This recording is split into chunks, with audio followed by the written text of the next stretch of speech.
Welcome everybody, GT3 Motorsport here, and before I get started, I just want to extend my gratitude to each and every single one of you. You guys have been such an amazing community, giving me so many nice comments, lots of likes, and above all else, you guys have had me at 130 subscribers in the last month alone, and that is just absolutely unbelievable. When I started this channel up, I had no idea that it would have this type of growth in the very beginning, and to be honest, that's all on you guys. So I genuinely want to say thank you to each and every single one of you before I got this video going.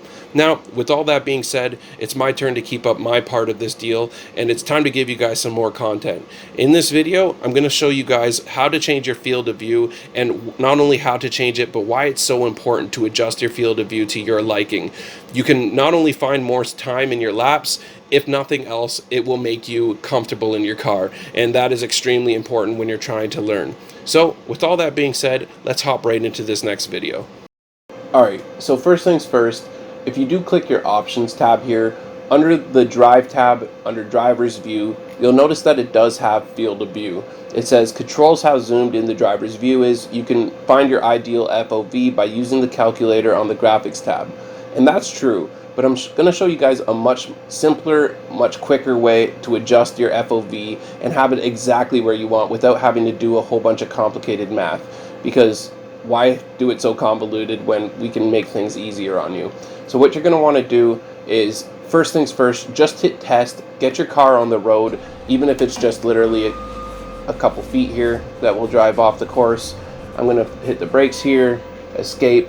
You do have to get your car on the road for this to work because you want to have a replay available. Now, once you get a replay going here, you're going to want to make sure that you are in the cockpit camera. And if you need to adjust it, just come down here, click here, and a lot of times it'll be in TV1 or whatever. Just make sure that you click cockpit and that you're sitting in the cockpit of your car, because this is very important. You want to be in the cockpit of your car because as we adjust the FOV here, you're going to be able to see it in real time. So the little trick is to press and hold control and then tap F12. And when you do that, you'll see this little camera edit come up. Now, there's a lot of options here, and this can seem overwhelming as well, but to be completely honest, just ignore this entire middle section altogether, and what you're going to want is these offsets at the top here, X, Y, and Z. Now, you'll be able to see right away that when I start clicking offset X, I start moving backwards as I lower the number. It's moving me back in the seat of my car and allowing me to view more of my actual cockpit.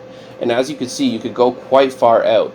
Now, I'm not going to tell you guys specifically what to do, because even though some people like to say this is the best setting, I think it's more a little bit personalized and it's more to what you prefer. Some people do enjoy driving like this with most of the windshield only thing that's visible. They don't really like seeing their wheel, and that's completely fine. I find I'm someone who likes to see the wheel as I'm driving, so I like to have it about here, maybe even sometimes here. So once again, this is a very personal option. This is something that you're going to want to determine for yourself. And that's basically one of the more important ones for absolutely changing your field of view and how it feels in your car. If you come over to Y, you'll notice that Y is at 0, and it's because this allows you to move left and right in your seat. Now, for the most part, I am going to give a recommendation for this. I would say just leave it at 0, just because being centered with the car is ideal. But again, this is completely opinionated thing, and it's more about what feels most comfortable for you. Now Z, if you click this, it drops you down in your seat or up in your seat. So basically, it determines how tall your said driver is. And again, I like to keep mine hovering in the center area. Maybe I drop mine down 1 so I get a little bit better view of my entire windshield. But this is why it's so important to come in here and mess around with these and make sure that you get it exactly where you want it. Now, you could just look at this and say, oh, I love this, this is the setting that I want, but that's not always going to be the case. What you want to do is adjust your settings like I just have, and then you're going to want to run into the test, and you're just going to want to drive around the track and see how it feels versus your previous view. So that's exactly what I'm going to do here. I'm going to just give a quick lap here, and then afterwards we'll switch, and I'll do a more or not necessarily a more conventional one, but we'll switch back to what I have seen some drivers drive at, where it's really close up in the cockpit view, and we'll see how that goes. And this is exactly what you want to do. You just want to give your settings, your new settings, a test, see how they run, see how they feel for you. Does it make it more difficult? Does it make it easier? These are the things that you want to determine. And I'm not necessarily even going to do a full lap because, truth be told, that's not what this video is about. It's more about just how to adjust your field of view. And this is exactly what you're going to want to do right here. Adjust your field of view, come onto the track, see how it feels for you on the track, and go off of that. And once you are really comfortable in a car, you can put up consistent times. Once you have those consistent times, that's when you want to really start adjusting your field of view, because you'll know then whether it's the field of view change or the fact that you're just getting more comfortable in the car. That's why this is kind of one of the more important things to do, especially once you know the track well and the car well. But it is an absolute game changer, and it does change the way that the car feels on the track drastically. So it is something that you are going to want to take pretty seriously when you're getting started. Find out what's right for you. And when you go into new cars, sometimes you may have to adjust those settings slightly because every car is a little bit different. But anyways, this is the view that I like to drive around in. I might move it a little bit closer when I finalize my FOV again, because it is something that's sometimes changing with me. It's not always consistent. Again, it depends which car I'm driving. So I really do like being able to see the wheel here, because I do obviously use the wheels and pedals for iRacing. So being able to see the wheel react the exact same way that my hands are reacting on the wheel is just a very important thing for me. And I don't like it too close up where the wheel is hidden. But I just finished a lap there, felt really comfortable. This is pretty close to what I like to race in. And I'm just going to show you guys quickly the difference in how much it makes when you move up or move forward or up and down in the car. And we're just going to alter this a little bit, and I'll show you the difference between the two field of views. Again, we're going to want to bring it back to 0 where we're sitting in the car here in the cockpit view. Again, we're pressing control, holding control, tapping F12. You'll see camera edit move up. And what I'm going to do for this test is I'm going to move it nice and close. And a lot of people like driving here where it's mostly windshield instead of being able to see all the gadgets and everything behind you. I completely understand why this is optimal for some people. It's just not what I prefer. But I will show you the difference in how much a field of view can change the way the car feels.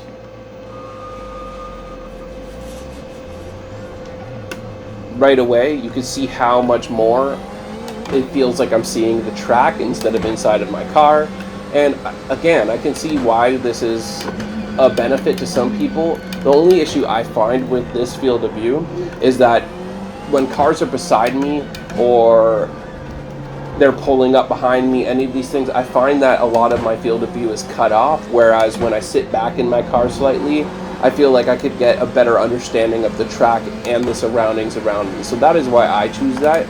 But there are benefits to this view as well. As you can see, there's a lot more of the track available to see. It's a lot easier to pull in the information that is in front of you. So again, this is such a preference thing, and I don't want to be one of those videos that are telling you this is what you want, because every driver is different and everybody likes something different. So that's completely fine. There's nothing wrong with that. I did want to, however, give you guys the tools to make that decision on yourself and see why it makes such a big difference changing the field of view and how this can help you in your racing career. This is my BMW M8 that I'm driving, and this is what I'm currently driving in my C-Class license.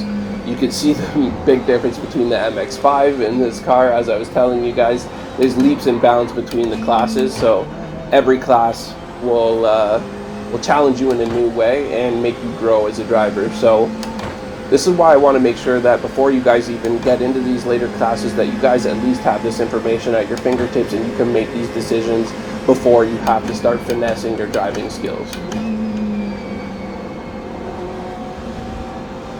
Again, change it. I do recommend changing it when you first start, but once you get really comfortable in the car in the track, come back again to the field of view and change some things up and see if you can't find some more time. Because even though it might feel the most comfortable, sometimes you'll be able to get more time out of a different field of view. So it is something worth noting, and it is something worth playing around with. But yeah, I finished another lap under that. This does feel comfortable as well, I won't lie. This isn't even a bad field of view. It's not a bad option. Again, it's just what you feel most comfortable with. I feel quite comfortable with both of those, truth be told, but I do like to see my wheel. So, with all that being said, I think this is where we're going to leave off on this video. I just wanted to give you guys a quick little tutorial on how you can edit these settings yourself and make these decisions on your own. So, with all that being said, I hope you guys have really enjoyed this video, and I hope you learned something new.